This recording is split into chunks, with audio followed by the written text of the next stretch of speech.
launched the largest housing assistance program in the nation in response to the COVID-19 pandemic, dedicating our $300 million to help households pay their rent and their mortgages through this financial difficulty.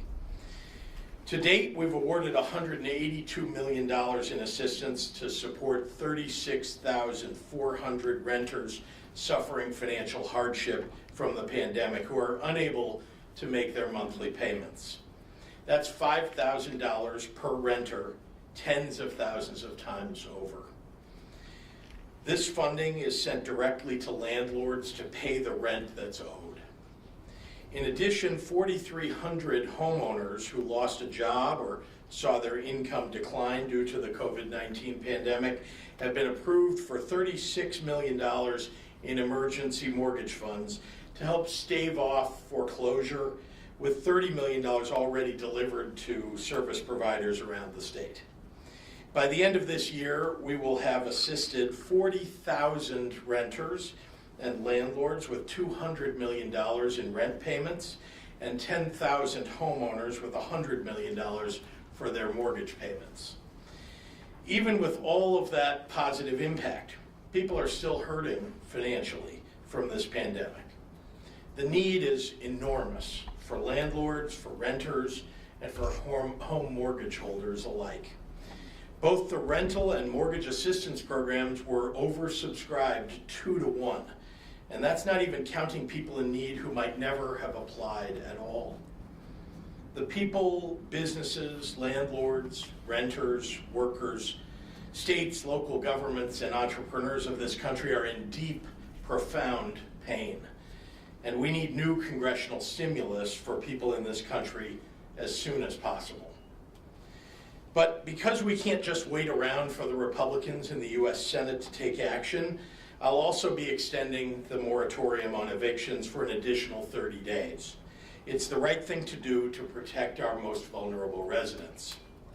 But landlords and property owners are a crucial part of Illinois' housing cycle, just as much as renters, and they deserve protection too. So with input from smaller landlords and property owners, this new moratorium will ensure that the rents are paid by tenants who may have been taking advantage of the eviction moratorium, but who are in fact able to make their monthly rent payments. In line with the CDC eviction ban, only renters who have earned no more than $99,000 in annual income or $198,000 as joint filers for this calendar year are covered under this extension. Renters unable to pay will be required to submit a declaration form to their landlord certifying that they are unable to pay their rent due to the substantial loss of income or an increase in out-of-pocket expenses stemming from the pandemic. This form will be available on the Illinois Housing Development Authority website for easy access. Just visit that website at ihda.org. This new order also clarifies that enforcement of pre-pandemic eviction orders can indeed move forward if there are serious health or safety concerns.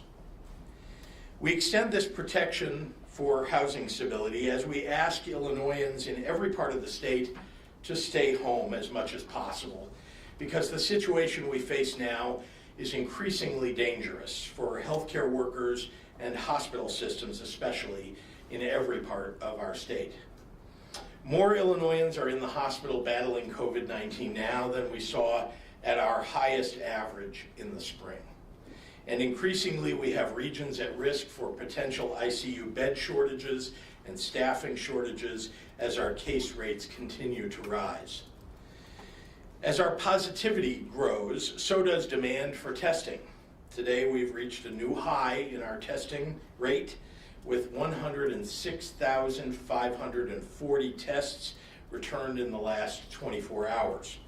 Our 7-day testing average has now surpassed 93,000 tests per day, more than 10,000 higher than the next best testing state and more than 35,000 higher than the next best testing state in the Midwest.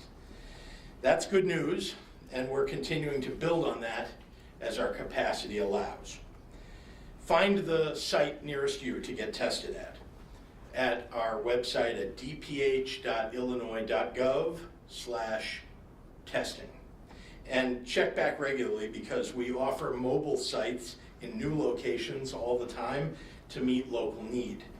And remember, these tests are free and fast and available to anyone who shows up, though some of our most visited community-based testing sites are hitting capacity before the end of their normal operating hours, so come early if you can. Please use our testing resources. The earlier you test, the more likely you can limit the spread of the virus to your family, friends, and coworkers. But it's not enough to test alone. So let's wear our masks, avoid gatherings, and follow public health mitigations. In addition to the health benefits to you, you'll be helping protect our heroic healthcare workers.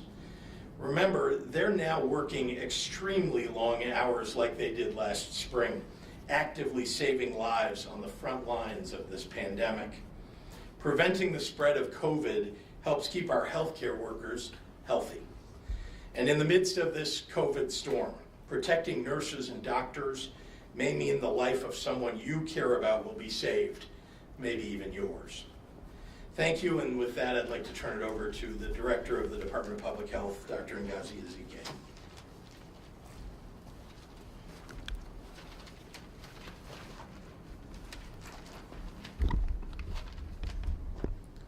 Good afternoon and happy Friday the 13th.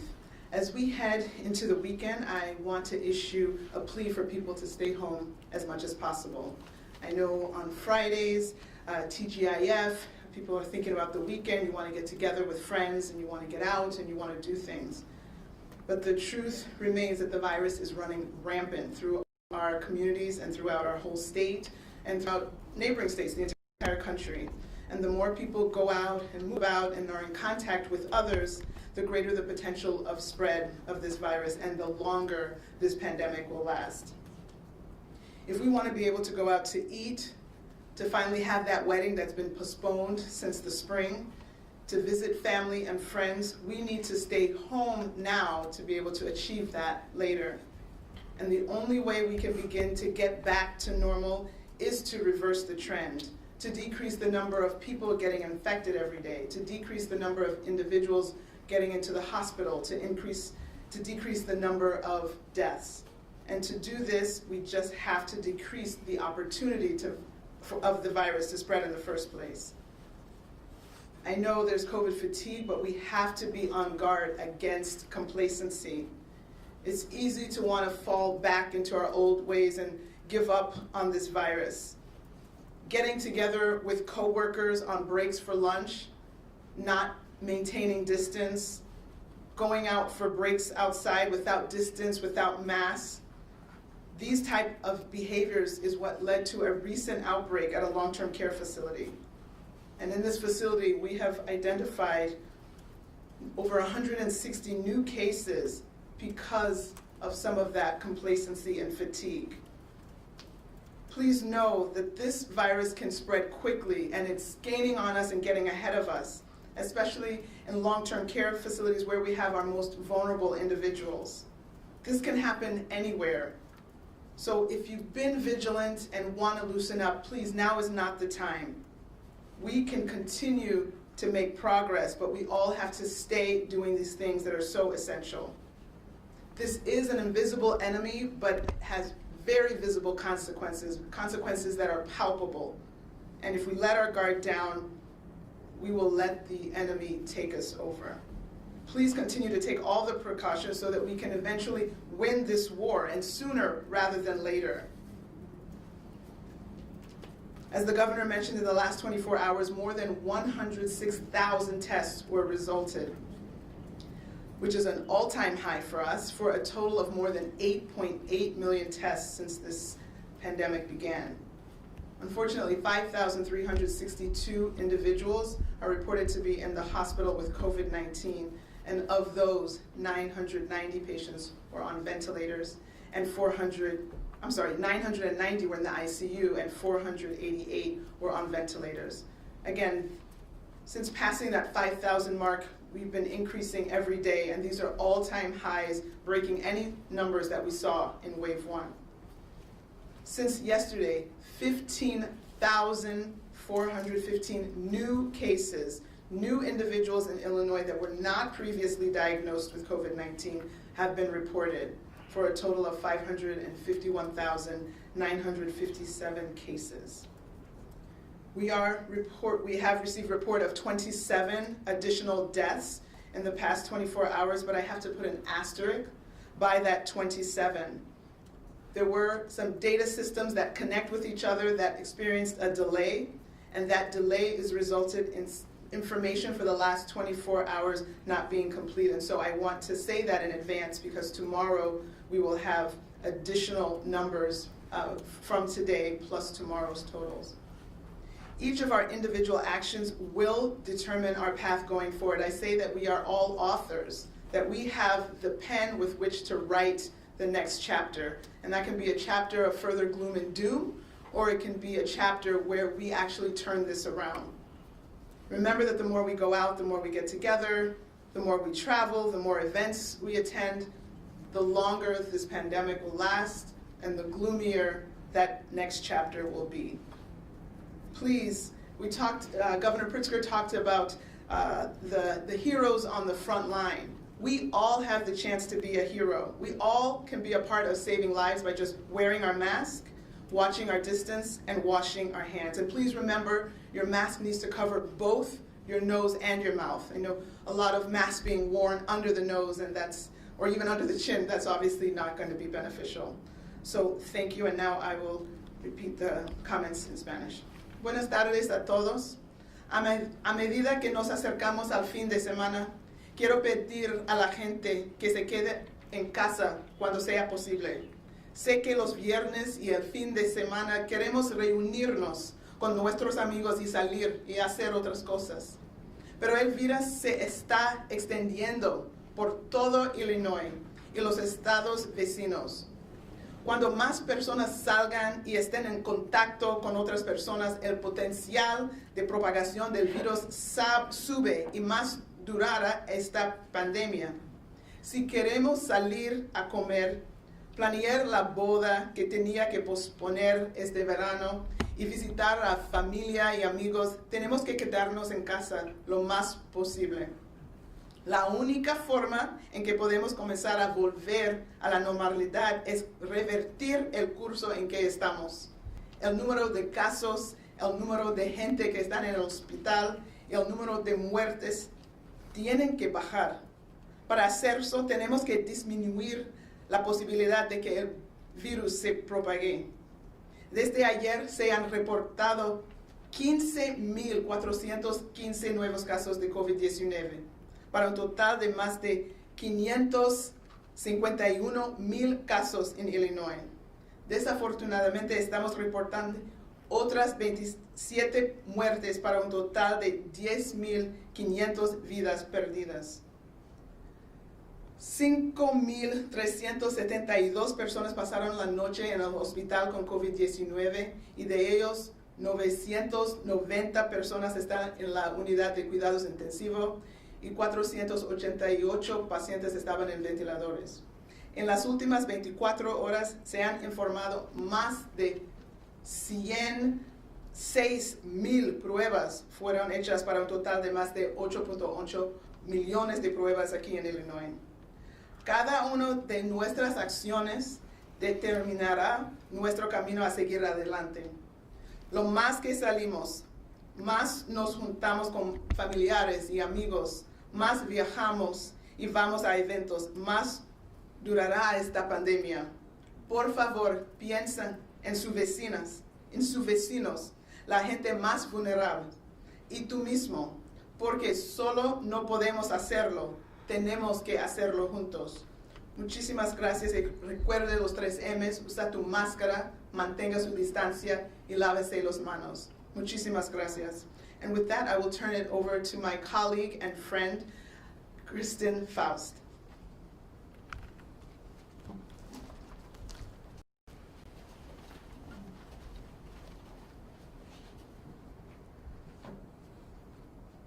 Thank you, Dr. Ezike. Perhaps my remarks will be a bit of a bright spot on this Friday the 13th.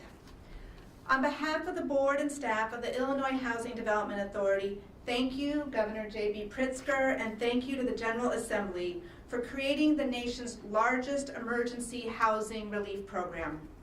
Thank you for highlighting the importance of stable housing to curb the spread of COVID-19 and for giving IDA the opportunity to administer this program.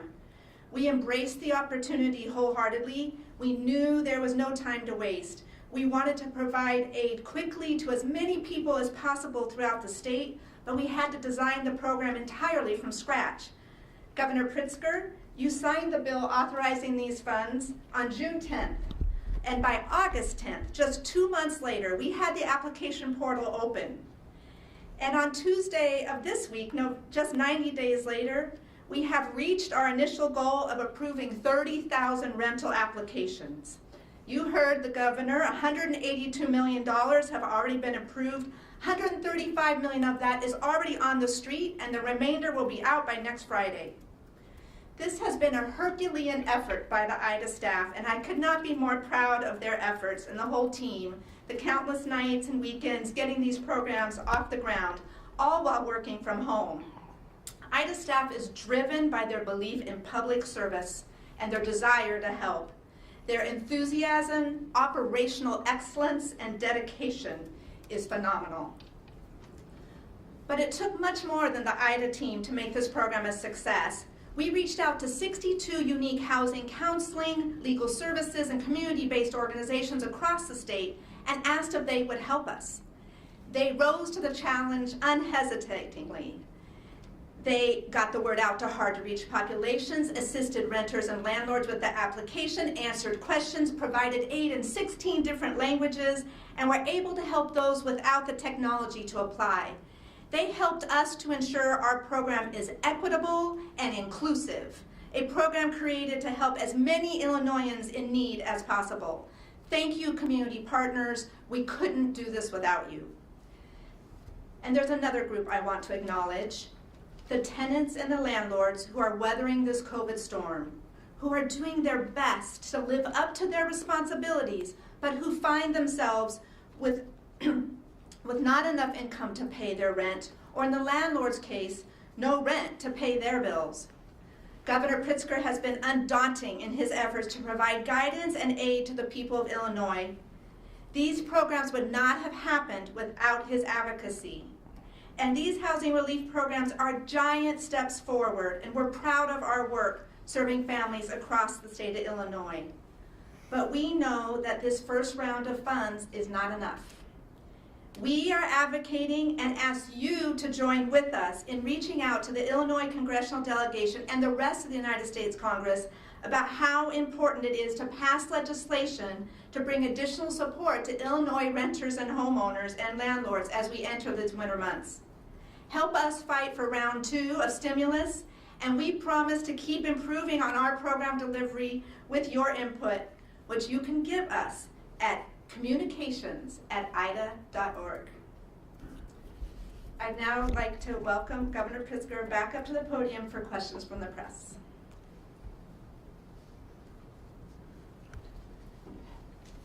Thank you very much. And before I take questions, I just want to say that we have a lot to be proud of in the state of Illinois.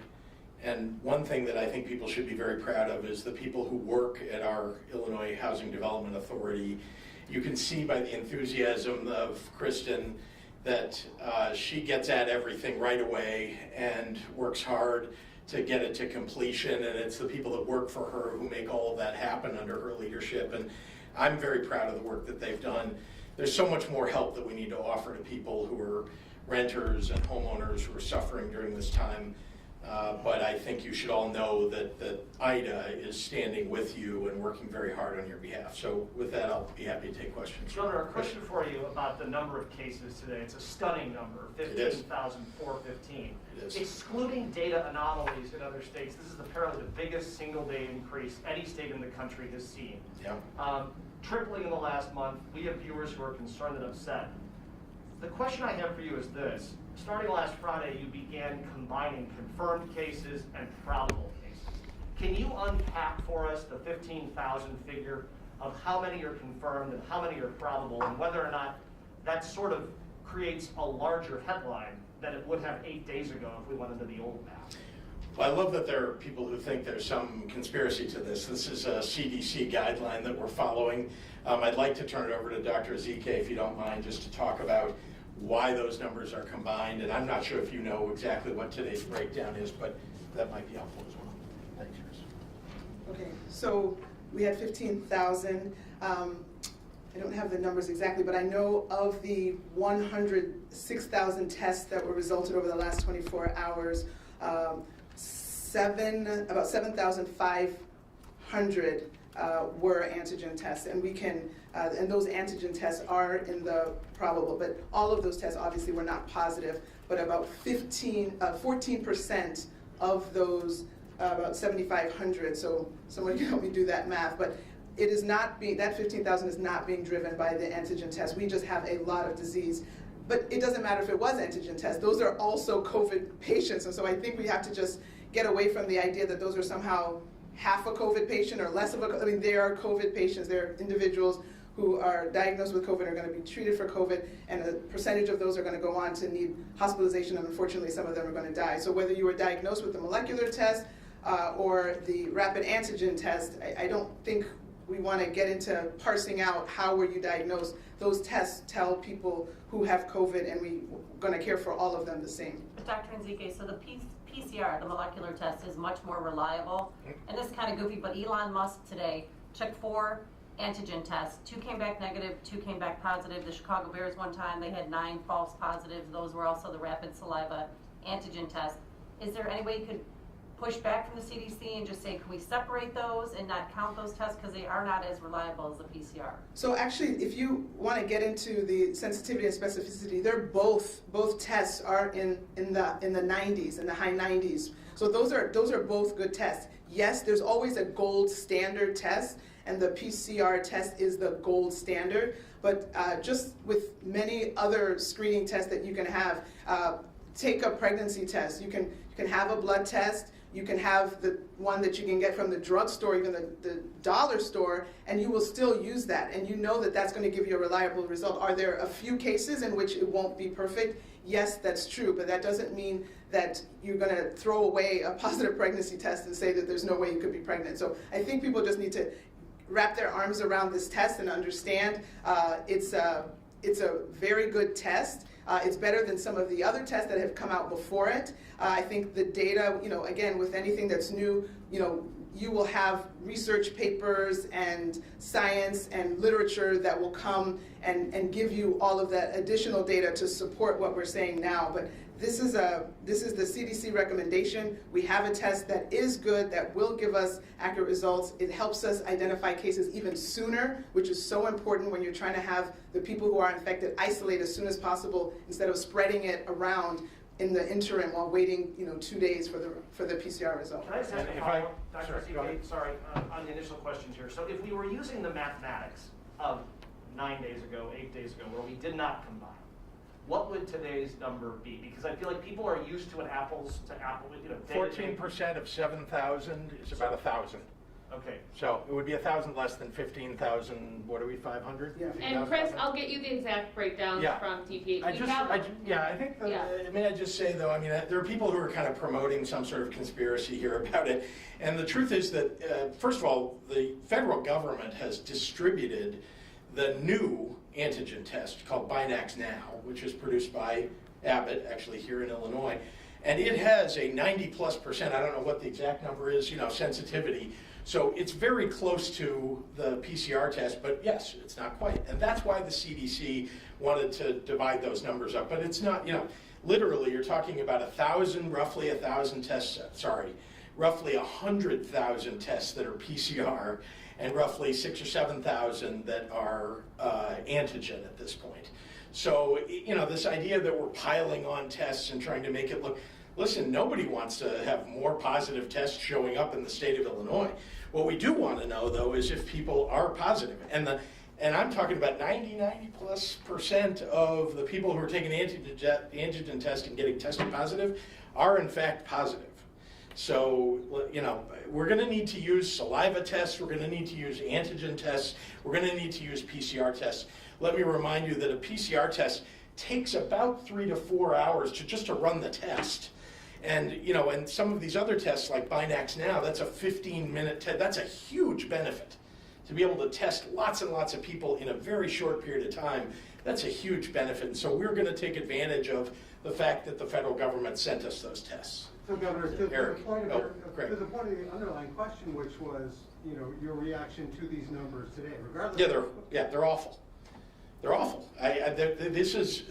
We are at a crisis level. I've said that for some time. If we're watching these numbers go up, there has got to be some personal responsibility that gets taken by not only people for wearing masks in their communities and asking their neighbors and friends who are not wearing masks to wear them, but also the local leaders, as I've said, who are taking no responsibility. And in fact, they're leading others to believe that, it's okay if you gather in big groups. It's okay if you have a concert in your bar. It's okay if people don't wear masks. And that's just wrong. That is the conspiracy that is working against the people of the state of Illinois. In terms of the Chicago area specifically and non-ICU bed availability, I know according to the website, regions 7, 8, and 10 are now below 20%. In the first wave in the Chicago area, did it ever get below 20%? Where are we right now compared to the low point of the first wave as far as hospital beds? So I've tried to make that distinction that in terms of the wave one, this wave two is really hitting in a different way.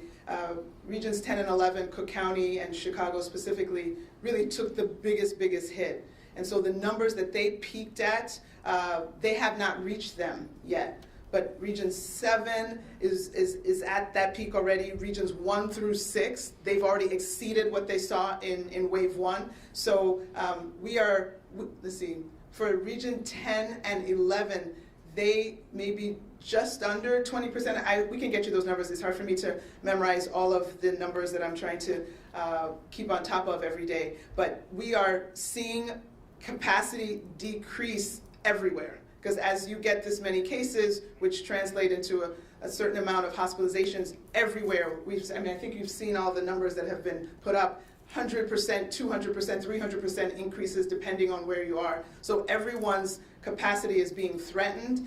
You've identified the ones that are the most imminent, but everyone is heading in the wrong direction, and so everyone's trying to make plans on how we're going to brace for that and be able to have care for not just the COVID patients, but if someone has a heart attack tomorrow, that person is also going to want to have a bed in a hospital, and whether it's a COVID person in that bed or a flu person in that bed, that heart attack victim needs to have some care too, and we need to make sure that going into these coming months that everyone's going to have a bed to be cared for. Any more discussion on perhaps limiting the elective procedures? I know I asked a few days ago. All options on the table. Many hospitals have already gone to that. There are hospitals that have already shared that they've already started postponing some of the non-emergent procedures and surgeries because they had to, because they needed the staff, because their own staff have come down with COVID or are in quarantine or whatever the situation is. Staffing issues, you have to redirect some of the staff that would have been involved in the non-emergent procedures, to the inpatient care. So that is already happening. We are also going to share some guidelines around that. But again, we know that the hospitals will do what they need to do. It's going to be obvious if they don't have beds, if they don't have staff, that there's going to have to be some reconfiguring. And so we're going to partner with the hospitals to do just that. That's happening in the Chicago area? Some of these hospitals you speak of that are taking these steps? No, I haven't heard that in the Chicago area, but that has happened in other places across the state. Dr. Ziegler, while you're still up there, can we ask you about the vaccine? Have there been any hospitals in Illinois identified yet who are going to be the first to get this vaccine, and where do things stand with that? Right, so the process, again, if you go to the website to see the plan that we submitted to the CDC, I think October 16th, the process is explained there, but there is a pandemic provider enrollment. And so everyone who is going to be part of this COVID vaccine effort has to enroll and sign up and go through the training and accept to, prioritize the patients in the way that we're recommending to ensure equity and ensure the highest risk people and our first responders get it first. So when the vaccine is ready, it will go directly to the people that have been enrolled. So does that get to your question? It will ship directly. But there's no hospitals in particular that are going to be prioritized necessarily. Well, hospitals can enroll as well. So hospitals are amongst the groups that will enroll to receive vaccines. So hospitals, clinics, individual providers, everyone is enrolling, and then the IDPH will be monitoring the some of the allocations, but it will be direct shipped to each of those different locations. Governor Pritzker, please. Yes. This will be the last question. Okay. Sure. You mentioned that we have potential for bed shortages in the hospitals, but if you talk to doctors at Rush and Northwestern and UC, they said, yes, there's more hospitalizations, but the patients aren't staying as long because of better therapeutics. Yep. And since we're testing, back in May and June, we were testing 20,000 people a day. Yeah. Now we test 106,000. That's right. 560 Yeah, or 54 we're just yesterday. Very fortunate, So yeah. did you plan to prepare for this? Or Yes. You did plan. I mean, look, you can't prepare for who knew where we would go in terms of the numbers, right? But I think everybody had a sense that there might be a second wave. For Illinois, it's a second wave. For many other places, it's a third wave. But I think everybody talked about. We all knew that the fall, because of flu season, could become a big second wave, and so lots of planning put in place for a second wave. But we'll have enough beds for Illinois. Well, I can't guarantee that for sure. I mean, nobody, it depends. Are people going to follow the mitigations? Are people going to enforce the mitigations and so on? No, that's not a guarantee. There's no guarantee. I think I will say that Dr. Ezike and I both talked to hospital leaders. For me, anyway, it's been every day over the last several, and very regularly. And Dr. Ezike probably every day is talking to at least one, if not multiple, hospital leaders. So, we're checking on their availability. They need to control their own beds and tell us how they can change their system so that they can handle more COVID patients as they come in. And also, as Dr. Ezike said, the definition of an elective surgery is a pretty broad one, right? You can have something that's an elective surgery that you really don't need to have. It could be plastic surgery for, for something that doesn't really need to happen this year. And it also could be, in the definition of an elective surgery, something that is a knee replacement, but without it, your knee is deteriorating every day. And so that's very, very challenging. And so we want doctors and hospitals to help make those decisions, and they are. And they're right now. But as more and more COVID cases show up, we need to make sure, at least as the state, we're the last resort here. We want to make sure that everybody has a hospital bed if they need one, and so we're working with all the hospitals to make sure that their patients are being managed properly. If there aren't enough beds at one particular hospital, for example, if that happens, we want to make sure that they can be that a patient can be transferred to another hospital. All right, Can I ask one we question? have to go online. Can I ask one question about unemployment? Would you mind? Sure, go Sorry. ahead. Governor, you repeatedly blame the federal government for the widespread fraud happening now PUA, in the yeah. Illinois unemployment system. But we've obtained internal weekly reports sent to IDES by the company that built and maintains the PUA system, which reveals IDES is struggling with identity verification that leads to fraud. 44% apparently of unpaid claims are being held up because of it. Yeah. Other states, including California and Kansas, have taken a much more proactive approach. What more should Illinois be doing to be responsive to the tens of thousands in Illinois who've been victimized by Well, they are doing identity matching so that we can make sure and ensure that, that is exactly right, by the way. People are stealing other people's identities. They're going into the dark web, they're getting people's identities. They're waiting, by the way. These identities have been stolen perhaps years ago, or a year ago, or 6 months ago, right? And they've been waiting. And then they file it because the person whose identity's been stolen, they want them to just continue on believing that they're safe. And so then they get, these attacks come, right, where there are multiple applications that are put in, from a group of people all at once. That's why you've seen some spikes. They seem to come in waves, these fraudulent claims. But no, Illinois is very much doing this kind of identity matching that other states are doing too.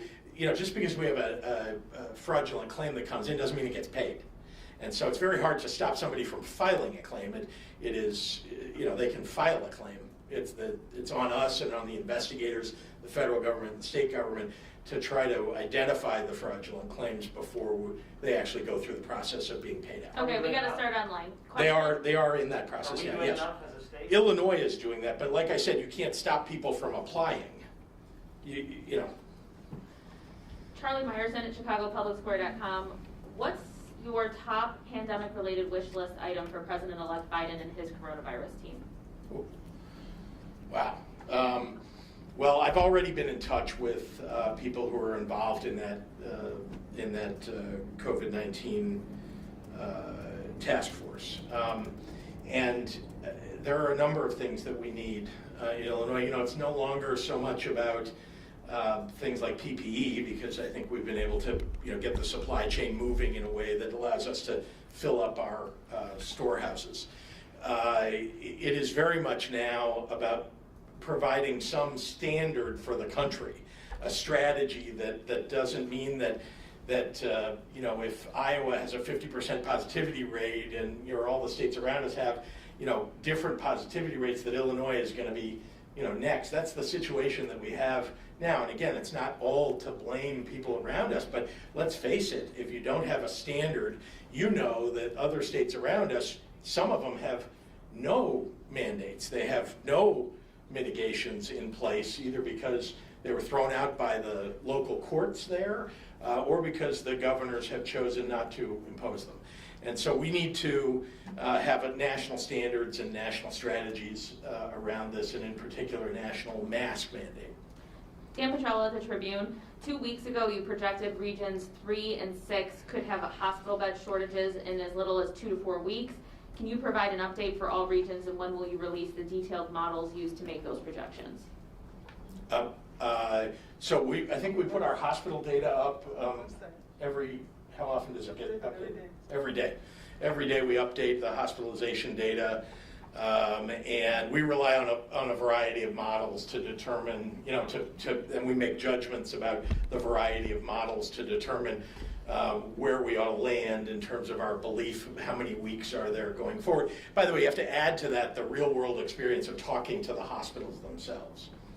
Jim Leach at WMAY. Any reaction to Senator-elect Bailey's tweet today encouraging businesses to stay open because he says you don't have the authority to do what you've been doing? Well, Senator Bailey has been putting out falsehoods since the very beginning of this pandemic.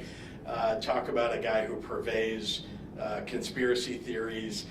He's lost every case now. He had one case in Clay County, a friendly judge local to him who ruled one way. Those cases have all been tossed out. And so I don't know. All I can say is, he's part of that, set of people out there who like to purvey lots of falsehoods and conspiracy theories. Mike Flannery at Fox. Senator Tammy Duckworth just told CNN she'd look long and hard at a job offer from President-elect Biden. If she accepts one, who would you appoint to the U.S. Senate? Boy, that is highly speculative. You just want to throw that out there right now? By the way, there are reporters here pointing at each other who like the job, apparently. So, yeah, no, I have no idea.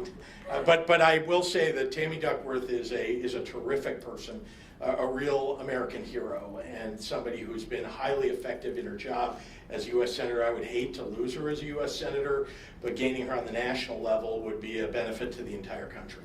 Alex Fisher, at what point will the state stand up McCormick Place or other alternate care facilities again? Why was McCormick Place shut down? Well, we didn't need McCormick Place for, since essentially, and since we saw the numbers coming way down in May and June. So, there's look, anything is possible, I suppose, but we're not looking now at McCormick Place as something that we would need. I say that, but not knowing what the future will look like, but we do have alternate care sites that we are prepared to use if we need to. Governor, can I follow up with that? Because there's some who've looked at the numbers that came out regarding McCormick Place. Yeah. $81 million to set it up, $15 million from the state to staff it, treated 38 patients. Yeah. Was McCormick a waste of money, a waste of time? Well, I want to remind you, Craig, that nobody knew where this virus is going, right? What the numbers would end up being. All we could see at the time was the numbers are going straight up, and we didn't have any idea really how to abate it. In fact, so much so that at the time we really all had to take very, very significant measures, that some of which we didn't know if they would work, because is truly a novel new coronavirus. So at the time we wanted to make sure that nobody was going to be without a hospital bed. And so we prepared not only with hospital beds, but also staffing at alternate care facilities really across the state. It wasn't just about McCormick Place, because we just didn't know. And I guess we still don't know, but we know more now. And certainly early on in this pandemic, the issue, the focus should not have been on, what does it cost to keep people alive? It should have been on whether or not we could keep people alive, and that was really what we were focused on early on. Rich Miller at Capital Facts, does IDPH track hospital staff shortages, and if so, are any emerging? When you say track, I mean, maybe I'll let Dr. Zeke add. I'm not aware of that. So we have metrics that we follow, and we're starting to think about how we can gather that information. We get that information more anecdotally by making calls, or when people reach out and say, does IDPH have any staff? Then you're like, wait a second, we're not a staffing agency, what's going on? And then you hear some of the stories. But so we get it when we ask, of course, but we are looking to see how to make that more consistent, to know what's going on, because that's going to be an important issue going forward as more and more people get infected. And then this is just one follow-up, Dr. Zeke, on the same thing, and this will be our last question. What is the state doing to help hospitals with staffing issues? Right, so again, Remember what we did early on. No. I think, first of all, right, an ounce of prevention is always worth a pound of cure. So ideally, we would have all been working and rowing in the same direction in this boat to make sure that we did not get to this point. And as communities were starting to burn, that's when we really needed aggressive action to kind of tamp and dampen things. Now we're a little past that, where some places are already up in flames, and so now it's okay, what's the state going to do? So of course we are working with the teams. We, again, like Governor Pritzker said, we're talking with the healthcare leadership all the time, every single day, trying to see how we can coordinate within regions. Again, if there are several hospitals in the region and there are 3 or 4 that are at capacity, we need to bring everyone to the table to try to collaborate to see who can take what patients, what's the kind of arrangement we can create so that everyone has a bed. And so again, those collaborations are not already formalized, because most hospitals work independently or within their healthcare system and are actually see other hospitals as competitors. But we have to get past that mindset and bring on this new collaborative mindset, where there would even be maybe an operating system, an incident command that would supersede the individual hospitals, so that we can help direct traffic and try to give everyone a bed. So those are the kind of plans that are in process that we're trying to lay the foundation for now, and hope that that will be a way forward. Again, all options are on the table. That's why we have this kind of stopgap of talking about, okay, with non-elective, non-emergent procedures, to start thinking about when you'd have to stop that to create beds and staff. So all of these measures we're hoping, but again, on the front end, that's where we have to all work. We can still affect what happens a couple of weeks from now by making sure there aren't new people getting infected, making sure somebody doesn't get infected tomorrow, by wearing our mask and by keeping our distance and limiting. If we keep doing everything we're doing and not changing, no measure that we can do at the state level is going to allow us to have enough beds, right? And so the power, everybody's saying, what are we going to do? What are you going to do? Individuals need to take the responsibility to control this virus. And I'm really wanting people to step up and stop looking for somebody else to do the job that we individually have the power to do. Yeah, I need to add something to that. I just don't want to leave a misimpression. One of the reasons that we talk to hospitals on a regular basis is that we want to make sure that those networks are built. And so, for example, the Chicago hospitals talk to one another on a regular basis. They have transferred patients, for example, amongst themselves. One of the challenges in Illinois, though, is that, as you know, much of the hospital bed capacity exists in the northeast quadrant, let's say, of the state in Chicago and the collar counties. But when you get to hospitals that are outside of the northeast area of Illinois, they don't have those networks as well established, and they don't network well with Chicago hospitals. And so we're working very hard to make sure that those relationships are well developed or better developed. The Illinois Hospital Association is one example of a gathering, a forum, let's say, for sharing of information among them. We're looking to them and at them for the possibility of literally data connections. Right now it's, hey, we've got a certain number of patients of a certain type. Can one of your hospitals take a certain number of these, right? Those conversations go on, but having a dashboard for them to look at on a regular basis and use that for making decisions about who they will call next is something that the state might be able to help them coordinate. But meanwhile, we're talking directly with them and making sure that each of the hospitals is developing the relationships that they need so that every patient gets cared for. Meanwhile, our hospitals are not overrun. But we have hospitalizations that are rising at a rapid rate, and we want to make sure that we don't get to a point where patients are getting turned away. All right, thanks Thank you. everyone. Craig, that McCormick Place stuff was all federal money too, by the way. Thank you.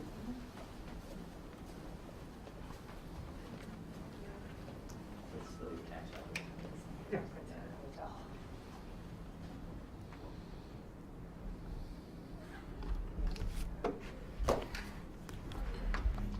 Hope that makes the news, guys. Our hospitals are not overrun. That's the lead right there.